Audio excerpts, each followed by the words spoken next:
Hi friends, ಎಲ್ಲ ಹೇಗಿದ್ದೀರಾ? ನಾನು ಕೂಡ ತುಂಬ ಚೆನ್ನಾಗಿದ್ದೀನಿ. ತುಂಬ ದಿನ ಆದಮೇಲೆ ವ್ಲಾಗ್ ಅಪ್ಲೋಡ್ ಮಾಡ್ತಾಯಿದ್ದೀನಿ. ಡೆಲಿವರಿ ಆದಮೇಲೆ ಸ್ವಲ್ಪ ಬ್ರೇಕ್ ತೊಗೊಳ್ಳೋಣ ಅಂಥೇಳಿ ನಾನು ಬ್ರೇಕ್ ತೊಗೊಂಡಿದ್ದೆ. ಆಲ್ಮೋಸ್ಟ್ ಒಂದು 3 ಮಂತ್ಸೇ ಬ್ರೇಕ್ ತೊಗೊಂಡೆ. 3 ಮಂತ್ಸ್ ಆಗಿಲ್ಲ, ಒಂದು 2.5 ಮಂತ್ ಬ್ರೇಕ್ ತೊಗೊಂಡಿದ್ದೀನಿ. ಇವತ್ತಿನ ವ್ಲಾಗಲ್ಲಿ ನಂದು ಡೆಲಿವರಿ ಸ್ಟೋರಿ ಜೊತೆಗೆ ಯಾವ ಬೇಬಿ ಆಯಿತು, ನಾರ್ಮಲ್ ಡೆಲಿವರಿ ಆಯಿತಾ, ಸಿ-ಸೆಕ್ಷನ್ ಆಯಿತಾ ಅಂತೆಲ್ಲ ಶೇರ್ ಮಾಡ್ಕೊಳ್ಳೋಣ ಅಂತ ಇದ್ದೀನಿ. ಜೊತೆಗೆ ನಮ್ಮ ಮನೆಯಲ್ಲಿ ಮಿಲ್ಕ್ ಪೌಡರ್ ಇದ್ದಿದ್ದರಿಂದ ನಾನು ಧಾರವಾಡ ಪೇಡ ಮಾಡೋಣ ಅಂತ ಅಂದ್ಕೊಂಡು ಅದನ್ನು ಮಾಡ್ತಾನೆ ಇದೆಲ್ಲ ಶೇರ್ ಮಾಡೋಣ ನಿಮ್ಮ ಜೊತೆ ಅಂಥೇಳಿ ಇಲ್ಲಿಂದ ಸ್ಟಾರ್ಟ್ ಮಾಡಿದ್ದೀನಿ. ನಾನು Dharwad peda for the first time try ಮಾಡ್ತಿರೋದು. ನೋಡೋಣ, ನಿಮ್ಮ ಜೊತೆನೂ ಶೇರ್ ಮಾಡ್ಕೊಂಡಂಗೆ ಆಗುತ್ತೆ ಅಂತೇಳಿ ಸ್ಟಾರ್ಟ್ ಮಾಡಿದೆ. ಚೆನ್ನಾಗಿ ಬರುತ್ತಾ ಇಲ್ವಾ ನೋಡೋಣ. ಬಟ್ ಚೆನ್ನಾಗಿ ಬಂದಿಲ್ಲ ಅಂದ್ರೂ ಲೈವಲ್ಲೇ ಟ್ರೈ ಮಾಡೋಣ ಅಂಥೇಳಿ ಮಾಡ್ತಾಯಿದ್ದೀನಿ. ಧಾರವಾಡ ಪೇಡ ಮಾಡೋಕ್ಕೆ ಫಸ್ಟು ನಾವು ಬೂರಾ ಸಕ್ಕರೆ ಅಂತ ಹೇಳಿ ಮಾಡ್ಕೋಬೇಕು. ಬೂರಾ ಸಕ್ಕರೆ ಅಂದರೆ ನೀವು ಆಲ್ಮೋಸ್ಟ್ ನೋಡಿರ್ತೀರ, ಧಾರವಾಡ ಪೇಡದ ಮೇಲೆ ಇರುತ್ತಲ್ಲ ವೈಟ್ ಕಲರ್ ಸಕ್ಕರೆ, ಅದು ಸಕ್ಕರೆ ಪೌಡರ್ ಅಲ್ಲ, ಇದು ಬೂರಾ ಸಕ್ಕರೆ ಅಂತಲೇ ಮಾಡಿ ಅದ್ರ ಮೇಲೆ ಉದುರಿಸಿರ್ತಾರೆ. ಸೊ ಅದನ್ನು ಫಸ್ಟ್ ಮಾಡ್ಕೊಳ್ಳೋಕ್ಕೆ ಅಂಥೇಳಿ ನಾನು ರೆಡಿ ಮಾಡ್ಕೊತಾ ಇದ್ದೀನಿ. ಅದಕ್ಕೆ ಮೊದಲು ಒಲೆ ಮೇಲೆ ಸಕ್ಕರೆ ಮತ್ತು ನೀರು ಹಾಕಿ ಬಿಡ್ತಲ್ಲೇ ಕೈ ಆಡ್ತಾ ಇರಬೇಕು. ಅದು ಆಗೋಷ್ಟರಲ್ಲಿ ನನ್ನ ಡೆಲಿವರಿ ಸ್ಟೋರಿ ನಾನು ಶೇರ್ ಮಾಡ್ಕೊಳ್ಳೋಕೆ ಇಷ್ಟಪಡ್ತೀನಿ. ನಂದು ಬಂದು ನಾರ್ಮಲ್ ಡೆಲಿವರಿ ಆಗಿಲ್ಲ, ನಂದು ಸಿ-ಸೆಕ್ಷನ್ ಆಗಿದ್ದು. ಸಿ-ಸೆಕ್ಷನ್ ಆಗಲಿಕ್ಕೆ ಕಾರಣ ಏನಪ್ಪ ಅಂದರೆ, ನಂದು ಮಗು ಬಂದುಬಿಟ್ಟು ಬ್ರೀಚ್ ಪೊಸಿಷನಲ್ಲಿತ್ತು. ಬ್ರೀಚ್ ಪೊಸಿಷನ್ ಅಂತಂದರೆ ನೀವು ಗೂಗಲ್ ಮಾಡಿದ್ರೆ ಗೊತ್ತಾಗುತ್ತೆ. ಮಗು ತಲೆ ಮೇಲೇ ಇತ್ತು, ಕೆಳಗೆ ಫಿಕ್ಸ್ ಆಗಿರಲಿಲ್ಲ. ಸೊ ಹಾಗಾಗಿ ನಾರ್ಮಲ್ಗೆ ಟ್ರೈ ಮಾಡೋದು ಬೇಡ ಅಂಥೇಳಿ ಸಿ-ಸೆಕ್ಷನ್ಗೆ ನಾವು ಡಿಸೈಡ್ ಮಾಡಿದ್ವಿ. ಡಾಕ್ಟರ್ ಸಜೆಷನ್ ಕೂಡ ಅದೇ ಆಗಿತ್ತು. ನನಗೆ ಬಂದು ಗರ್ಲ್ ಬೇಬಿ ಆಗಿರೋದು. ಮಾರ್ಚ್ 20 ಬೆಳಗ್ಗೆ ನನಗೆ ಡೆಲಿವರಿ ಆಗಿದ್ದು ಗರ್ಲ್ ಬೇಬಿ. ನನ್ನ ಮಗಳಿಗೆ ಇವಾಗ 2.5 ಮಂತ್. ಮತ್ತು ನನ್ನ ಬಾಣಿತನದ ಬಗ್ಗೆ ಹೇಳಬೇಕಂದ್ರೆ, ನಾವು ಹಾಸ್ಪಿಟಲಲ್ಲೇ 6 ಡೇಸ್ ಇದ್ವಿ.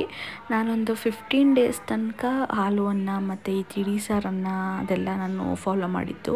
ಅದಾದಮೇಲೆ ನಾರ್ಮಲ್ ಫುಡ್ಡೇ ತೊಗೊಳ್ತಾ ಇದ್ದೀನಿ. ಬಟ್ 1 ಮಂತ್ ಆಗೋವರೆಗೂ ನಾನು ಸ್ವಲ್ಪ ಹಾರ್ಡ್ ಫುಡ್ನ ಅವಾಯ್ಡ್ ಮಾಡಿದೆ. ಈ ರೊಟ್ಟಿ, ಈ ಚಪಾತಿ ಇದನ್ನೆಲ್ಲ ಅವಾಯ್ಡ್ ಮಾಡಿದೆ. ಈ ಬದನೆಕಾಯಿ, ಆಲೂಗೆಡ್ಡೆ ಇದೆಲ್ಲ ಕೊಡ್ತಾ ಇರಲಿಲ್ಲ ನಮ್ಮಮ್ಮ. ಅದು ಬಿಟ್ಟು ನಾರ್ಮಲಾಗೇ ಊಟ ಮಾಡ್ತಾಯಿದ್ದಿದ್ದು ನಾನು. ಇವಾಗ ನೋಡಿ, ನೀರು ಮತ್ತು ಸಕ್ಕರೆ ಆಲ್ಮೋಸ್ಟ್ ಕರಗಿದೆ. ಅದು ಯಾವ ಹದಕ್ಕೆ ಬರಬೇಕು ಅಂದರೆ ಇವಾಗ ನಾನು ತೋರಿಸ್ತೀನಿ. ತಟ್ಟೆ ಮೇಲೆ ಹಾಕಿದ್ರೆ ಅದು ಇಳ್ಕೊಂಡು ಹೋಗಬಾರ್ದು. ಒಂಥರ ಸ್ವಲ್ಪ ಗಟ್ಟಿ ಆದಮೇಲೆ ಈ ಕಲ್ಲು ಸಕ್ಕರೆ ಬರುತ್ತಲ್ಲ, ಆ ಥರ ಆಗಬೇಕು. ಸೊ ಹಾಗಾಗಿ ಇವಾಗ ತೋರಿಸ್ತಾ ಇರೋದು ಇಳ್ಕೊಂಡು ಹೋಗ್ತಿದೆ. ಸೊ ಹಾಗಾಗಿ ಇನ್ನೂ ಸ್ವಲ್ಪ ನಾವು ಕೈ ಆಡ್ತಾನೆ ಇರಬೇಕು. ತುಂಬ ದಿನದಿಂದ ವೀಡಿಯೋ ಮಾಡೋಣ ಅಂತ ಅಂದ್ಕೊಂಡ್ರು ಮಗು ಚಿಕ್ಕದ್ರಿದ್ದರಿಂದ ನಾನು ಅಷ್ಟು ಮಾಡೋಕ್ಕಾಗಿಲ್ಲ. ಇನ್ಮೇಲೆ ನಂದು ರೆಗ್ಯುಲರಾಗಿ ವೀಡಿಯೋಸ್ ಅಪ್ಲೋಡ್ ಮಾಡ್ತಾ ಇರ್ತೀನಿ. ವೀಡಿಯೋಸ್ ಬರ್ತಾ ಇರುತ್ತೆ. ದಯವಿಟ್ಟು ಯಾರೆಲ್ಲ ನಂದು ಚಾನಲ್ ಸಬ್ಸ್ಕ್ರೈಬ್ ಮಾಡ್ಕೊಂಡಲ್ಲೇ ನೋಡ್ತಾ ಇದ್ದೀರಾ, ಸಬ್ಸ್ಕ್ರೈಬ್ ಮಾಡ್ಕೊಂಡು ನೋಡಿ. ಇನ್ನೊಂದು ಖುಷಿ ವಿಚಾರ ಏನಪ್ಪ ಅಂದರೆ, ನಾನು ವೀಡಿಯೋ ಸ್ಟಾಪ್ ಮಾಡಿದಾಗ, ಅಂದರೆ ನಂದು ಡೆಲಿವರಿ ಟೈಮ್ ಒಂದು ವಾರ 15 ಡೇಸ್ ಇದೆ ಅನ್ನಂಗೆ ನಾನು ಸ್ಟಾಪ್ ಮಾಡಿದ್ದು ವೀಡಿಯೋ ಅಪ್ಲೋಡ್ ಮಾಡೋದು. ಆವಾಗ ನಂದು ಚಾನಲಲ್ಲಿ ಜಸ್ಟ್ 45 to 50 ಸಬ್ಸ್ಕ್ರೈಬರ್ಸ್ ಇದ್ದರು ಅಷ್ಟೇ. ನನಗಿನ್ನೂ ನೆನಪಿದೆ. ಬಟ್ ನನಗೆ ಇವಾಗ ನಂದು ಆಲ್ಮೋಸ್ಟ್ ನಂದು ಸೀಮಂತಕ್ಕೆ ಶಾಪಿಂಗ್, ಸ್ಯಾರಿ ಶಾಪಿಂಗ್ ಅದೆಲ್ಲ ವೀಡಿಯೋಸ್ ಚೆಂದ ಓಡಿದೆ. ಇವಾಗ ನನಗೆ 125 ಸಬ್ಸ್ಕ್ರೈಬರ್ಸ್ ಆಗಿದ್ದಾರೆ. ಅದು ಎಲ್ಲರಿಗೂ ನೋಡಿದವರಿಗೆ ಸ್ಮಾಲ್ ನಂಬರೇ ಇರ್ಬೋದು, ಬಟ್ ನನಗೆ ತುಂಬ ಖುಷಿ ಇದೆ. ಯಾಕಂದರೆ ಒಂದು ವಿಡಿಯೋ ಅಪ್ಲೋಡ್ ಮಾಡ್ದಲ್ಲೇ ಇರೋ ವಿಡಿಯೋನೇ ಓಡಿ ನಂದು ಅಷ್ಟು ಸಬ್ಸ್ಕ್ರೈಬರ್ಸ್ ಆಗಿರೋದು. ಯಾರೆಲ್ಲ ಸಬ್ಸ್ಕ್ರೈಬ್ ಮಾಡ್ಕೊಂಡಿದ್ದೀರಾ ಅವರಿಗೆಲ್ಲ ತುಂಬ ಥ್ಯಾಂಕ್ ಯು. ಯಾಕಂದರೆ ಒಂದೊಂದು ಸಬ್ಸ್ಕ್ರೈಬರ್ ಆ್ಯಡ್ ಆಗ್ತಿದ್ದಂಗೆ ಆ ಖುಷಿ ಹೇಳೋಕ್ಕಾಗಲ್ಲ, ಅಷ್ಟು ಖುಷಿ ಆಗುತ್ತೆ. ಇನ್ನು ಮುಂದೆ ರೆಗ್ಯುಲರಾಗಿ ನನ್ನ ವೀಡಿಯೋಸ್ ಬರ್ತಾ ಇರುತ್ತೆ. ಸೊ ಹಾಗಾಗಿ ಚಾನೆಲ್ ಸಬ್ಸ್ಕ್ರೈಬ್ ಮಾಡಿಕೊಂಡು ನೋಡಿ. ಸಬ್ಸ್ಕ್ರೈಬ್ ಮಾಡ್ಕೊಂಡಿರೋರಿಗೆ ತುಂಬ ಥ್ಯಾಂಕ್ ಯು. ಇವಾಗ ನೋಡ್ತಿರ್ಬೋದು ನೀವು, ಬೂರಾ ಸಕ್ಕರೆ ಆಲ್ಮೋಸ್ಟ್ ಆಗ್ತಾ ಇದೆ. ಯಾವ ಹದದಲ್ಲಿ ನಾನು ಸ್ಟವ್ ಆಫ್ ಮಾಡಿದೆ ಅದನ್ನು ನೋಡಿದ್ದೀರಾ. ಗಟ್ಟಿಯಾಗಿರೋದನ್ನೆಲ್ಲ ಲೋಟದಲ್ಲಿ ನಾನು ಅದನ್ನು ಚಚ್ಕೊತಾ ಇದ್ದೀನಿ. ಅದನ್ನ ಪೌಡರೆಲ್ಲ ಆದಮೇಲೆ ಅದನ್ನು ಜಲ್ಸ್ಕೊಂಡು ಇಟ್ಕೊಳ್ಳೋದು ಅಷ್ಟೇ. ಇನ್ನು ಬೂರಾ ಸಕ್ಕರೆ ರೆಡಿ ಆಗುತ್ತೆ. ಇನ್ನೇನು ಆಲ್ಮೋಸ್ಟ್ ಬೂರಾ ಸಕ್ಕರೆ ರೆಡಿ ಆಗೋಯಿತು. ಇನ್ನೊಂದು ಸ್ವಲ್ಪ ಜಲ್ಸೋದಷ್ಟೇ ಬಾಕಿ ಇದ್ದಿದ್ದು. ಅಷ್ಟರಲ್ಲಿ ನನ್ನ ಮಗಳು ಎದ್ದಿದ್ದ ಕಾರಣ ನಾನು ಈ ವಿಡಿಯೋನ ನಾಳೆ ಕಂಟಿನ್ಯೂ ಮಾಡ್ತಿದ್ದೀನಿ. ನಾನು ಒಂದು ಪಾತ್ರೆಗೆ 2 ಸ್ಪೂನ್ ತುಪ್ಪ ಕೂಡ ಹಾಕಿ ಇಟ್ಟಿದ್ದೆ. ಬಟ್ ಅದನ್ನು ಅವಾಗ ಕಂಟಿನ್ಯೂ ಮಾಡೋಕ್ಕಾಗಿಲ್ಲ. ಧಾರವಾಡ ಪೇಡ ಮಾಡೋಕ್ಕೆ ನಿಮಗೆ ಜಾಸ್ತಿ ಇಂಗ್ರೀಡಿಯೆಂಟ್ಸ್ ಏನು ಬೇಕಾಗಿಲ್ಲ. ಒಂದು ಬೂರಾ ಸಕ್ಕರೆ ಆಗಿಬಿಟ್ರೆ ಜಸ್ಟ್ ಬೇಕಾಗಿರೋದೇ ತುಪ್ಪ, ಮಿಲ್ಕ್ ಪೌಡರು ಮತ್ತು ಹಾಲು. ಇನ್ನು ಈ ವಿಡಿಯೋ ಬೆಳಗ್ಗೆಯಿಂದ ಸ್ಟಾರ್ಟ್ ಮಾಡ್ತಿದ್ದೀನಿ. ಬೆಳಗ್ಗೆನೇ ಅಮ್ಮ ಒಂದು ಗ್ಲಾಸ್ ಹಾಲು ಕೊಡ್ತಾರೆ. ಹಾಲು ಕುಡ್ದಾದ್ಮೇಲೆ ಸ್ವಲ್ಪ ಫ್ರೆಶ್ ಅಪ್ ಆಗಿ ಆಮೇಲೆ ಬ್ರೇಕ್ಫಾಸ್ಟ್ ಮಾಡೋದು. ಇವತ್ತು ಅಮ್ಮ ಬ್ರೇಕ್ಫಾಸ್ಟ್ಗೆ ಶಾವಿಗೆ ಉಪ್ಪಿಟ್ಟು ಮಾಡ್ತಿದ್ರು. ಶಾವಿಗೆ ಉಪ್ಪಿಟ್ಟು ಅಂದಾಗ ನೆನಪಾಯಿತು, ಲಾಸ್ಟ್ ಟೈಮು ನನಗೆ ಶಾವಿಗೆ ಉಪ್ಪಿಟ್ಟು ರೆಸಿಪಿನ ವಿಡಿಯೋ ಮಾಡಿ ಅಪ್ಲೋಡ್ ಮಾಡಿದ್ದೆ. ಆವಾಗ ನನಗೆ ಒಂದು 2-3 ಜನ ಯಾವುದು ಶಾವಿಗೆ ಯೂಸ್ ಮಾಡ್ತಿರೋದು ಅಂತ ಕೇಳಿದರು. ಇವತ್ತು ನಾನು ಅದನ್ನು ಹೇಳ್ತೀನಿ. ನೋಡಿ, ಇದೇ ಶಾವಿಗೆ ಯೂಸ್ ಮಾಡ್ತಿರೋದು ನಮ್ಮ ಮನೆಯಲ್ಲಿ, ಅನಿಲ್ ಅಂತ. ಇದಕ್ಕೆ ನಾರ್ಮಲ್ಲಾಗಿ ನಾವು ಲೋಕಲ್ ಶಾಪಲ್ಲೇ ತಂದು ಯೂಸ್ ಮಾಡೋದು. ಯಾಕಂದರೆ ನಾವು ಜಾಸ್ತಿ ಶಾವಿಗೆ ಉಪ್ಪಿಟ್ಟು ಮಾಡಲ್ಲ, ಮಾಡಬೇಕಂದ್ರೆ ನಾವು ಇಲ್ಲೇ ಶಾಪಲ್ಲಿ ತಂದಿನೇ ಮಾಡೋದು. ಇಲ್ಲಿ ನಮಗೆ ಸಿಗೋದು ಇದೇ ಶಾವಿಗೆ, ಸೊ ಹಾಗಾಗಿ ಅದರಲ್ಲಿ ಮಾಡ್ತಾಯಿದ್ದೀವಿ. ಅದರಲ್ಲೇ ಮಾಡಬೇಕಂತೇನಿಲ್ಲ, ನಿಮ್ಮ ಮನೆ ಹತ್ರ ಯಾವ್ದು ಸಿಗುತ್ತೆ ಅದರಲ್ಲೇ ಮಾಡ್ಬೋದು ನೀವು. ಇನ್ನೂ ಫ್ರೆಶ್ ಅಪ್ ಆಗಿದ್ದೆಲ್ಲ ಆಯಿತು, ಸ್ವಲ್ಪ ತಿಂಡಿ ತಿನ್ನೋಣ ಅಂಥೇಳಿ ಶಾವಿಗೆ ಉಪ್ಪಿಟ್ಟು ಹಾಕ್ಕೊಳ್ತಾ ಇದ್ದೀನಿ. ನಾನು ಮತ್ತು ಅಮ್ಮ ಟಿ ವಿ ನೋಡ್ತಾ ಕೂತ್ಕೊಂಡು ತಿಂಡಿ ಮುಗಿಸ್ಕೊಳ್ತೀವಿ. ಇನ್ನು ಪಾಪುದು ರೂಟೀನ್ ಅಂದರೆ, ನಮ್ಮದು ತಿಂಡಿ ಎಲ್ಲ ಆದಮೇಲೆ ಅಮ್ಮ ಪಾಪುಗೆ ಸ್ನಾನ ಮಾಡಿಸ್ತಾರೆ. ಸ್ವಲ್ಪ ಬಿಸಿಲು ಎಲ್ಲ ಬಂದಮೇಲೆ ಸ್ನಾನ ಮಾಡಿಸೋದು, ಬೆಳಗ್ಗೆನೇ ಥಂಡಿ ಇರುತ್ತೆ ಅಂತ ಹೇಳಿ ಸ್ನಾನ ಮಾಡಿಸಲ್ಲ. ಇನ್ನು ಪಾಪುದು ಸ್ನಾನ ಎಲ್ಲ ಆಯಿತು. ಸ್ನಾನ ಆದಮೇಲೆ ಒಂದು 2-3 ಅವರ್ಸ್ ಚೆನ್ನಾಗಿ ನಿದ್ದೆ ಮಾಡ್ತಾಳೆ. ಸೊ ಆ ಟೈಮಲ್ಲಿ ನಾನು ಸ್ವಲ್ಪ ಧಾರವಾಡ ಪೇಡ ಮಾಡಿಕೊಳ್ಳೋಣ ಅಂಥೇಳಿ ಶುರು ಮಾಡಿದ್ದೀನಿ. ಆವಾಗಲೇ ಹೇಳ್ದಂಗೆ ನಾನು ಕೂಡ ಫಸ್ಟ್ ಟೈಮ್ ಟ್ರೈ ಮಾಡ್ತಿರೋದು. ಈ ಕಪ್ಪಲ್ಲಿ 1 ಕಪ್ಪು ಮಿಲ್ಕ್ ಪೌಡರ್ ತೊಗೊಂಡಿದ್ದೀನಿ. 1 ಕಪ್ ಮಿಲ್ಕ್ ಪೌಡರಿಗೆ ಇದೇ ಕಪ್ಪಲ್ಲಿ 1/4 ಕಪ್ಪು ನಾನು ಮಿಲ್ಕ್ ತೊಗೊಳ್ತೀನಿ. ನೋಡೋಣ ಹೇಗೆ ಬರುತ್ತೆ ಅಂತ ಹೇಳಿ ನಾನು ಕೊನೆಯಲ್ಲಿ ಹೇಳ್ತೀನಿ ನಿಮಗೆ.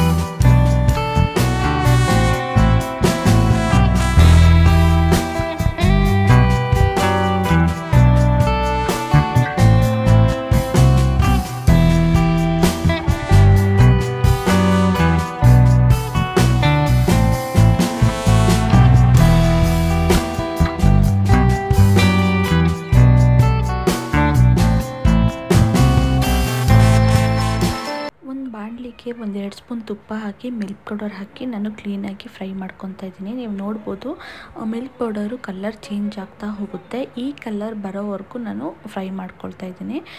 ಮಿಲ್ಕ್ ಪೌಡರು ಡಾರ್ಕ್ ಬ್ರೌನ್ ಆಗೋವರೆಗೂ ನಾವು ಕೈ ಆಡ್ತಾ ಇರಬೇಕು. ನಾವು ಒಂದ್ಸತಿ ಕೈ ಆಡೋದು ಬಿಟ್ಟರೆ ಕೆಳಗಡೆಯಿಂದ ಒತ್ತೋಗುತ್ತೆ. ಆ ಥರ ಆದರೆ ಸ್ವಲ್ಪ ಟೇಸ್ಟ್ ಚೇಂಜ್ ಆಗುತ್ತೆ, ಅಷ್ಟು ಚೆನ್ನಾಗಿ ಅನಿಸಲ್ಲ. ಸೊ ಹಾಗಾಗಿ ಕೈ ಬಿಡ್ದಲೇ ಕೈ ಆಡ್ತಾ ಇರಿ.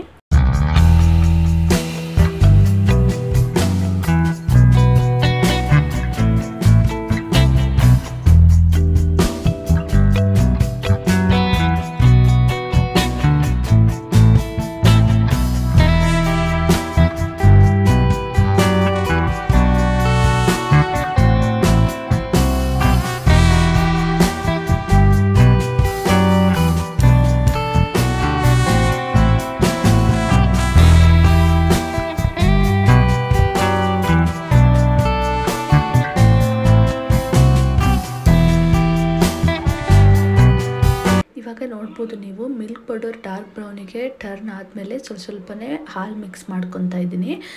ಹಾಲು ಮಿಕ್ಸ್ ಮಾಡ್ಕೊಳ್ಳುವಾಗ ನಾವು ಸ್ಟವ್ ಆಫ್ ಮಾಡಿ ಮಿಕ್ಸ್ ಮಾಡ್ಕೊಳ್ಬೇಕು. ಅಷ್ಟು ಹಾಲನ್ನ ಸ್ವಲ್ಪನೇ ಹಾಕಿ ಮಿಕ್ಸ್ ಮಾಡ್ಕೊಂಡಾದಮೇಲೆ ಮತ್ತೆ ಸ್ಟವ್ ಆನ್ ಮಾಡಿ 1-2 ಸ್ಪೂನ್ ತುಪ್ಪ ಹಾಕಿ ಮಿಕ್ಸ್ ಮಾಡ್ಕೊಳ್ತೀನಿ.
ಬೂರ ಸಕ್ಕರೆ ಮಾಡ್ಕೊಂಡಿದ್ದೆ ಅಂತ ಹೇಳಿದ್ನಲ್ಲ, ಆ ಬೂರ ಸಕ್ಕರೆನ ಜಲ್ಸ್ಕೊಂಡಾದ್ಮೇಲೆ ಈ ಬೌಲಲ್ಲಿ ಇಷ್ಟ ಆಗಿತ್ತು.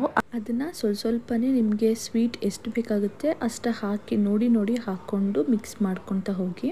ನಮ್ಮ ಮನೆಯಲ್ಲಿ ನಾವು ಸ್ವಲ್ಪ ಸ್ವೀಟ್ ಜಾಸ್ತಿನೇ ತಿನ್ನೋದು, ಹಾಗಾಗಿ ನಾನು ಆಲ್ಮೋಸ್ಟ್ ಅದು ಫುಲ್ಲು ಲಾಸ್ಟಿಗೆ ಸ್ವಲ್ಪ ಏನೋ ಉಳಿಸ್ದೆ ಅಷ್ಟೇ, ಫುಲ್ ಹಾಕ್ಕೊಂಡೆ ಮಿಕ್ಸ್ ಮಾಡಿಕೊಂಡೆ.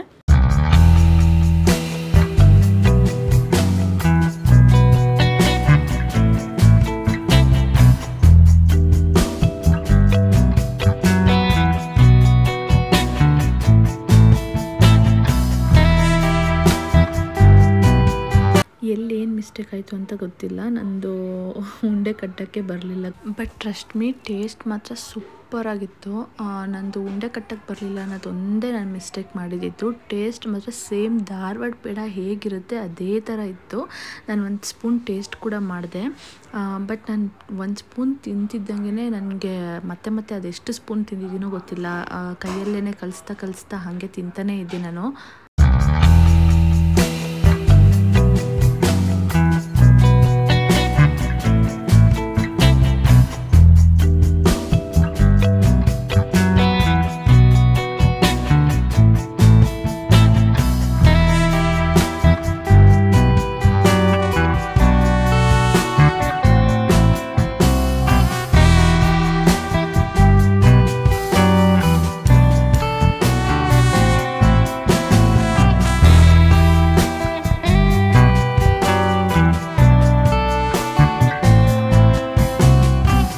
ನಮ್ಮನೇಲಂತೂ ಸೀರಿಯಸ್ಲಿ ಎಲ್ರಿಗೂ ಇಷ್ಟ ಆಯಿತು. ಫಸ್ಟ್ ಆಫ್ ಆಲ್ ನಮ್ಮ ಅಮ್ಮಂಗಂತೂ ಸ್ವೀಟ್ ಅಂದರೆ ತುಂಬ ಇಷ್ಟ. ಅದರಲ್ಲೂ ಇದು ಮಾಡಿಕೊಟ್ಟಿದ್ಮೇಲಂತೂ ಅವ್ರಿಗೆ ತುಂಬಾ ಇಷ್ಟ ಆಯಿತು. ಅವ್ರು ಹೇಳ್ತಾಯಿದ್ರು ಇನ್ನೊಂದ್ಸತಿ ಯಾವಾಗಾದರೂ ಫ್ರೀ ಆದಾಗ ಮಾಡು ಅಂಥೇಳಿ. ಓಕೆ ಫ್ರೆಂಡ್ಸ್, ಈ ವಿಡಿಯೋ ಇಷ್ಟ ಆಗಿದರೆ ಪ್ಲೀಸ್ ಒಂದು ಲೈಕ್ ಮಾಡಿ, ಜೊತೆಗೆ ಸಬ್ಸ್ಕ್ರೈಬ್ ಮಾಡೋದು ಮಾತ್ರ ಮರಿಬೇಡಿ. ನೆಕ್ಸ್ಟ್ ವ್ಲಾಗಲ್ಲಿ ಮತ್ತೆ ಸಿಗ್ತೀನಿ. ಟೇಕ್ ಕೇರ್, ಬಾಯ್.